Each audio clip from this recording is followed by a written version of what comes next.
Shalom from Jerusalem. I'm Jonathan Hessen, and this is TV7's Editor's Note.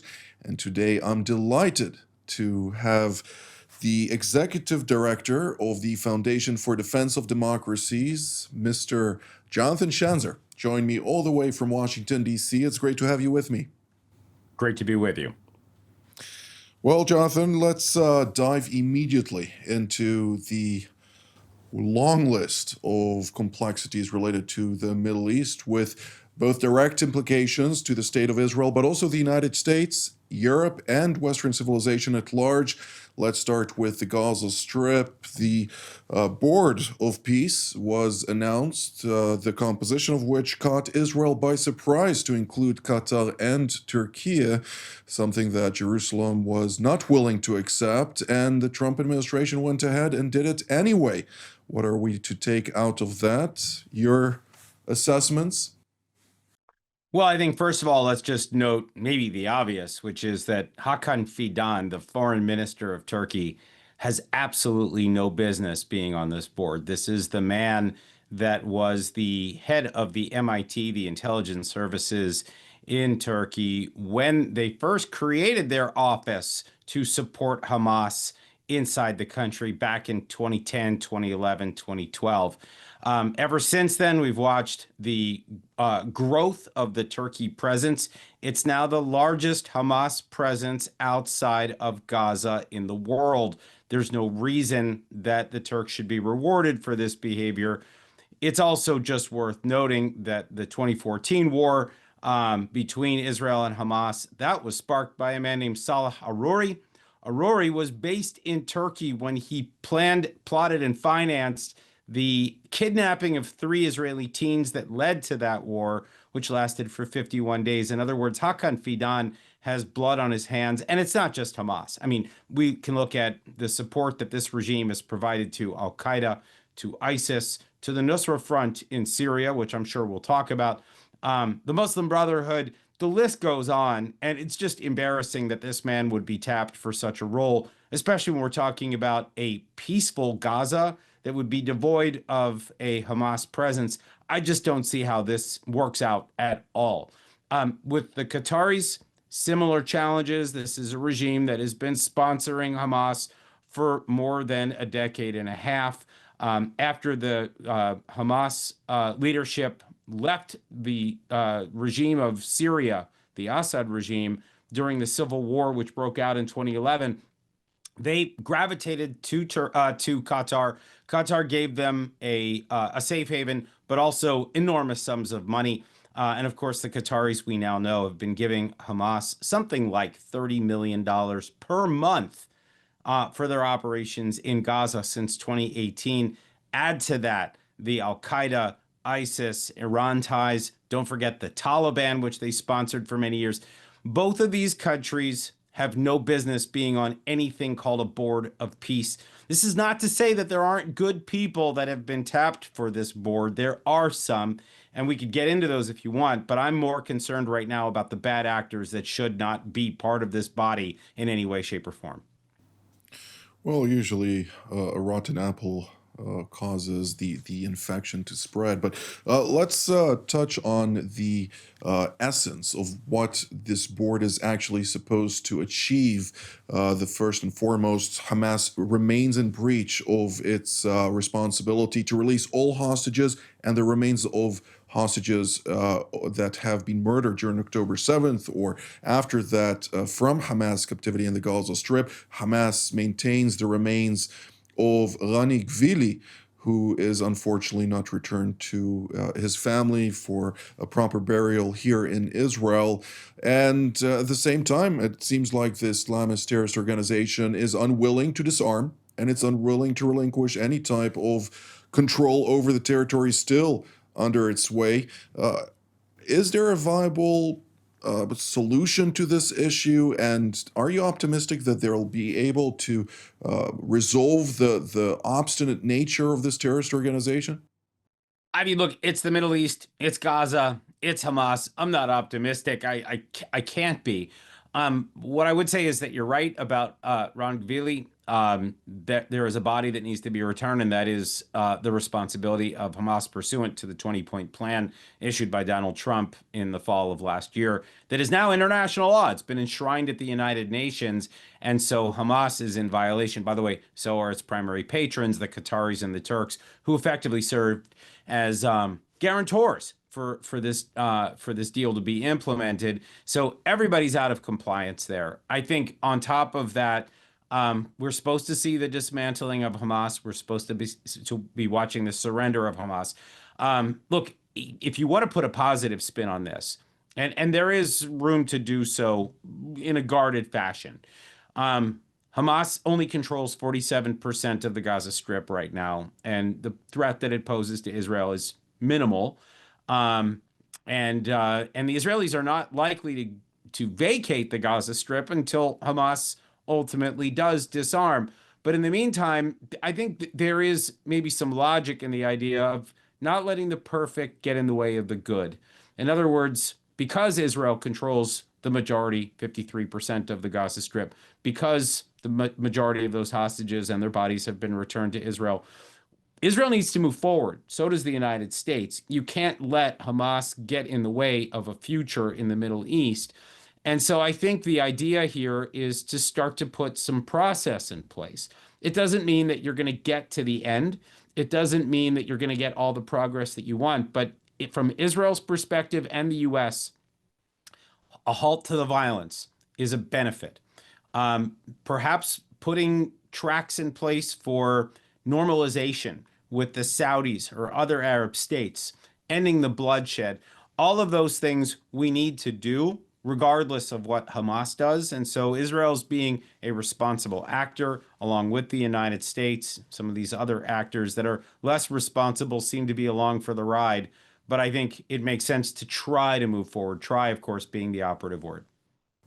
Let's shift gears to Israel's northern front, particularly in Lebanon, where we did see earlier today also the Israeli Air Force launch a couple of strikes against targets belonging to the Iranian proxy Hezbollah. Hezbollah is hurting, but it is, or it maintains a certain relationship with the Islamist Hamas, and it is driving its objections to disarmament and other aspects that are similar to what's happening in the Gaza Strip. And we do see the Iranians very eager to see Hezbollah maintain some sort of strength to keep the resistance alive, as some Iranian officials have put it.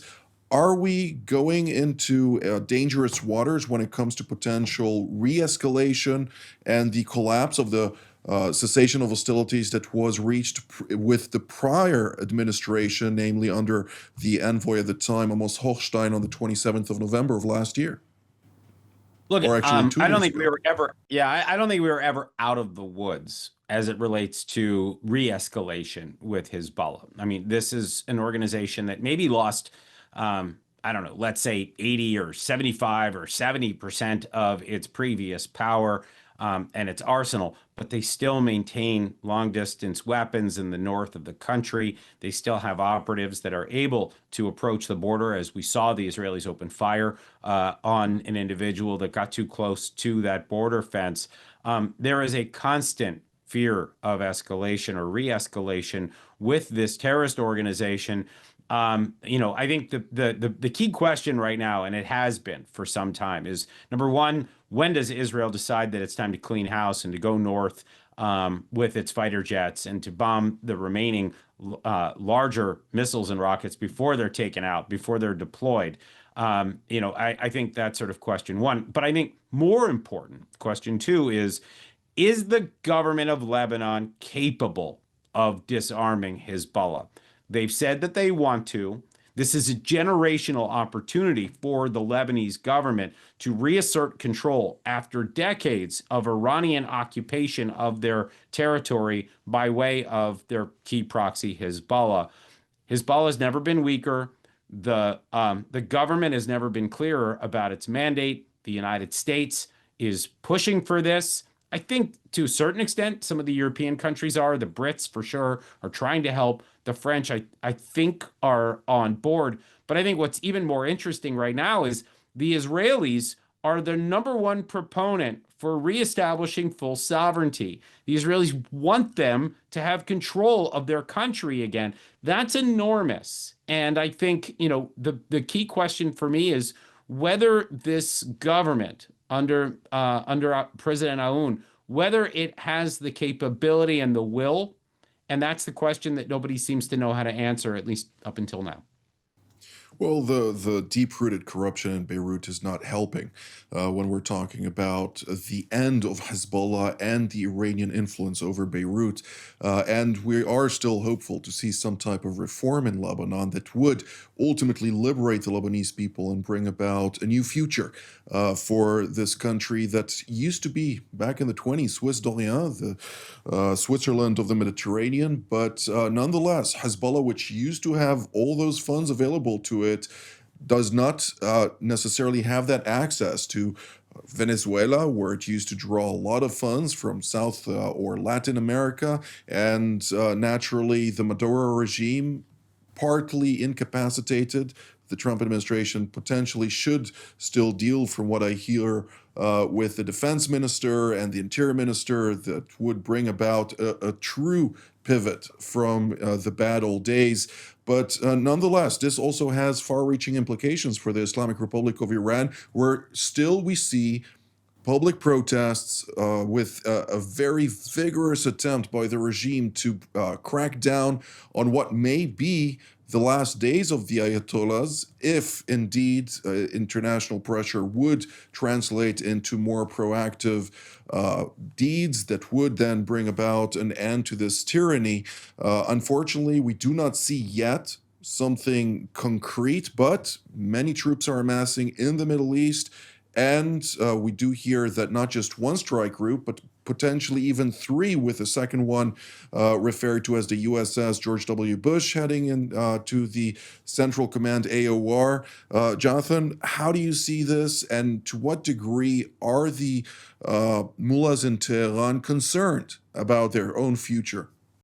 Well, they're very concerned. We had the president of Iran, Masoud Pezeshkian, come out and say that targeting the supreme leader specifically, because I guess, we've heard Donald Trump say that the man needs to go, that would be tantamount to all-out war. So he's threatening the entire region.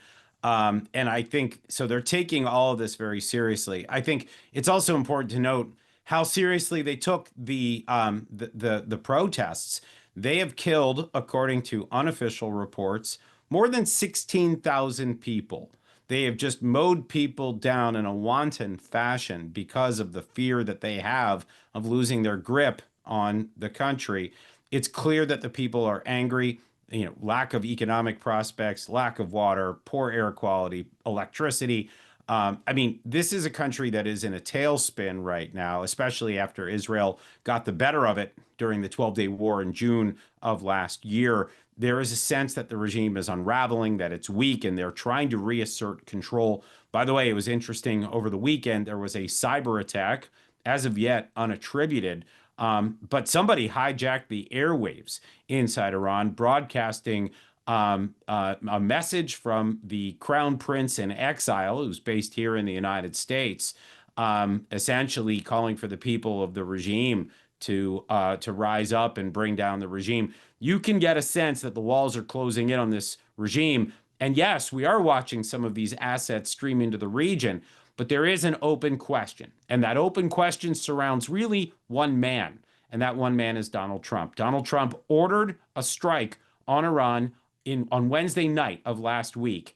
Somewhere in the middle of that operation, he called back the aircraft. They did not drop their ordnance, and they returned back to their bases. It was not inexpensive. Let's put it that way. There's a lot of money that went into an aborted operation, but that, I think, to me, indicates that the man was serious about doing this. Now, the question is, what spooked him?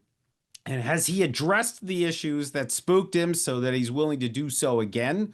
Or have we stood down somewhat more permanently, but we're going to be putting assets in the region to try to scare the regime not to be slaughtering its own people? The question is this an attempt at regime change, or is this an attempt at deterrence? I don't know the answer right now. This is what I've been calling the fog of Donald Trump, not the fog of war, because we're not really at war just yet here in the United States, but there is a fog here surrounding the intent of the president of the United States. Lots of questions yet to be answered.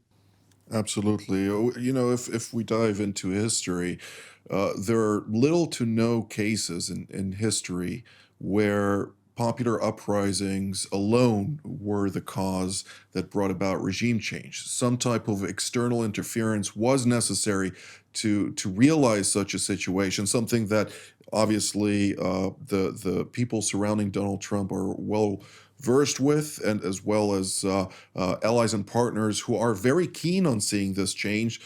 Some people have referred to me a couple of points with regard to this, including very senior officials here in Jerusalem and in Washington and elsewhere, saying that this would bring about a shift for the entire world. That is something quite significant to mention. Now, naturally, the diminishing power of the Islamic Republic of Iran has effects, ripple effects, but also direct effects on a couple of countries in the region, if not all of them, including Syria, where over the last 72 hours, we do see the Damascus regime ratchet up its offense against the US-backed Syrian Democratic Forces, no less, which have been in charge of being or rather tasked with being the ground forces operating on the behest of Operation Inherent Resolve to the enduring defeat of the Islamic State, as was actually pushed for by the Trump administration, subsequently by the Biden administration as well. But today we are seeing pictures, videos coming out of Syria purporting to show the Al Hol camp as well as the Al Aqtan camps filled with tens of thousands of Islamic State sympathizers and fighters fleeing those camps, being freed by no less than the same forces that took over Damascus and are today backed by the United States of America. What is happening, Jonathan? Chaos. Chaos is what's happening. I mean, look, some of this is very predictable. And I think, a lot of this tracks back to the Republic of Turkey. We talked about them in the beginning as, a poor match for the Board of Peace in Gaza. They're a poor match for the government of Syria as well. But I think we need to understand that they are the patrons, they're the power behind the Ahmed al-Shara or Abu Muhammad al-Jolani regime in Syria that took over a little bit more than a year ago when the Assad regime collapsed. It was the Turks that were guiding the forces that provided the assistance and the training of this group, formerly known as the Nusra Front, an al-Qaeda affiliate group, then known as HTS, Hayat Tahrir al-Sham, as they were trying to rebrand. But I got to say, I never bought their rebranding. I'm sure you didn't either.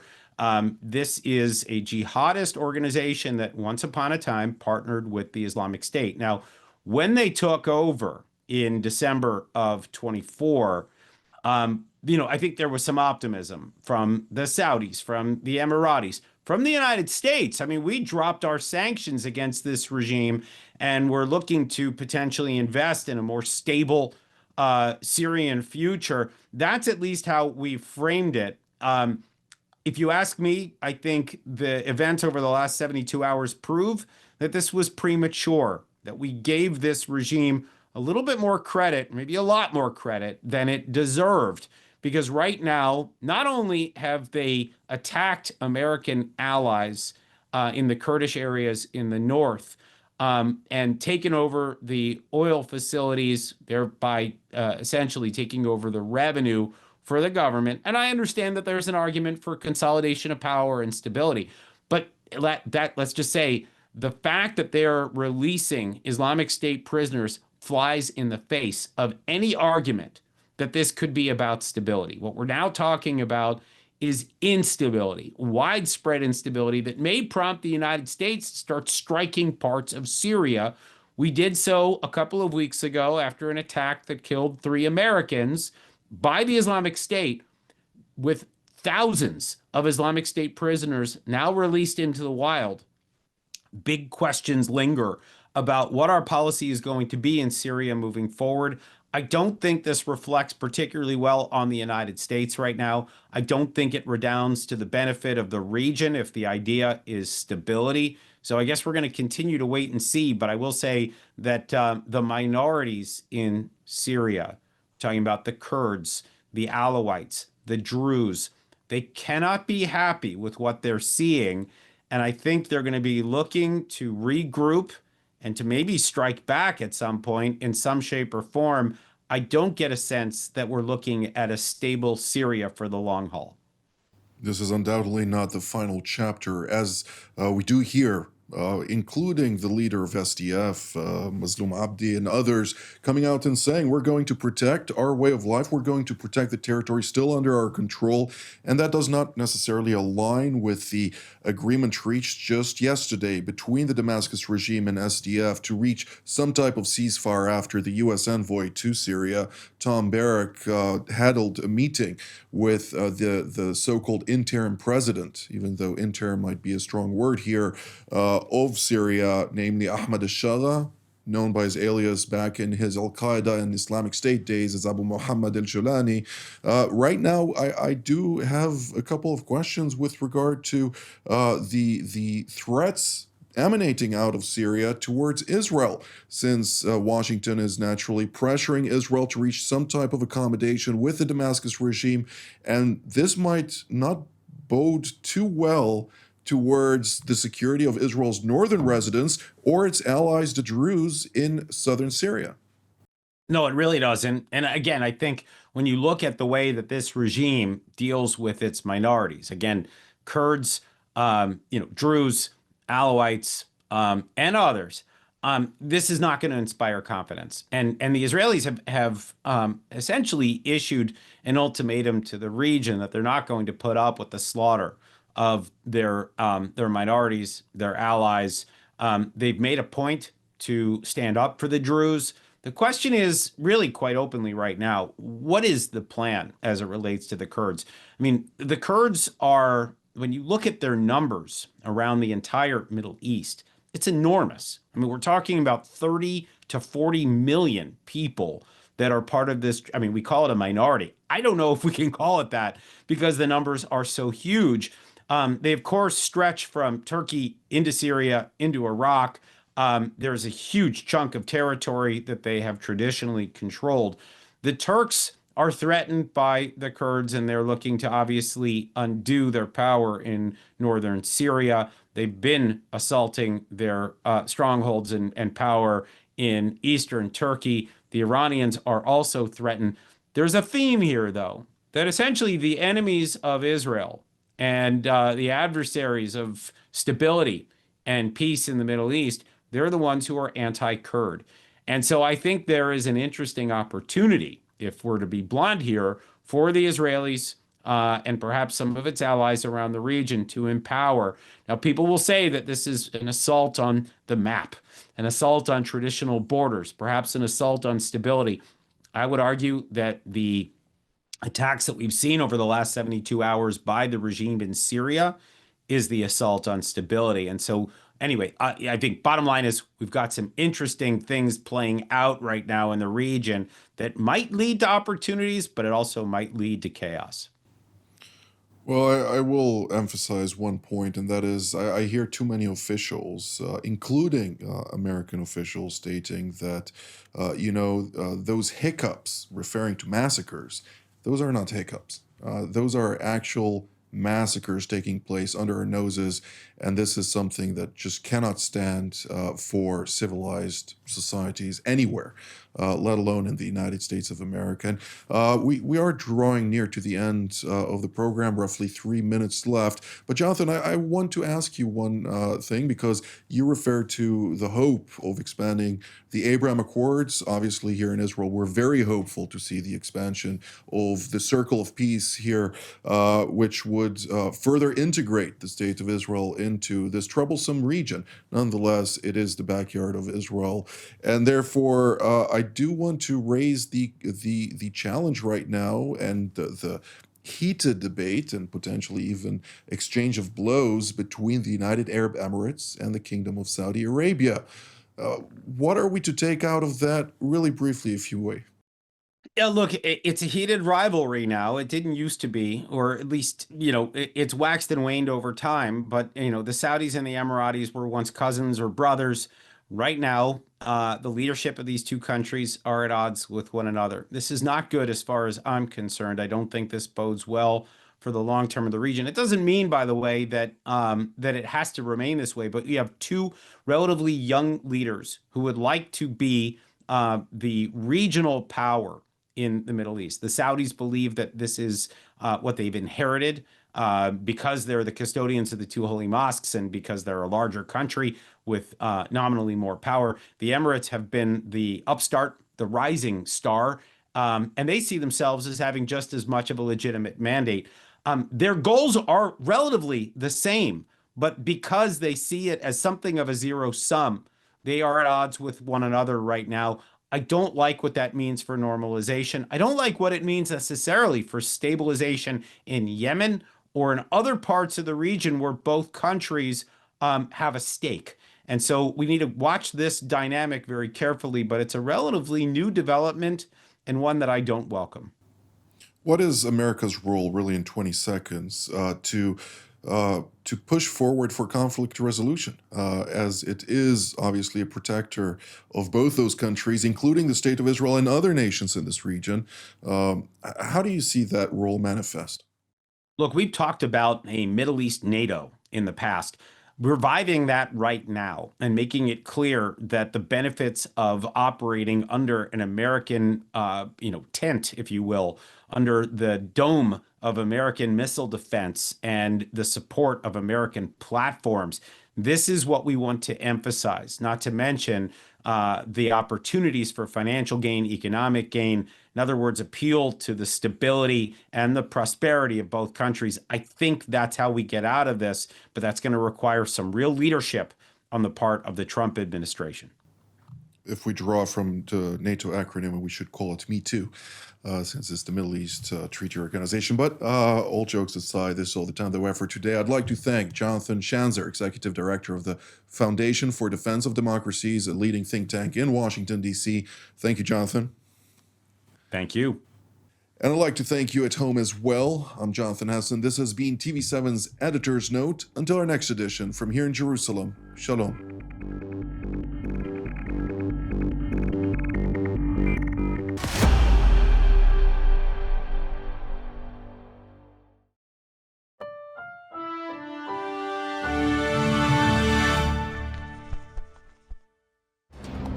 For more of TV7's productions and editorials, we invite you to visit our website at www.tv7israelnews.com.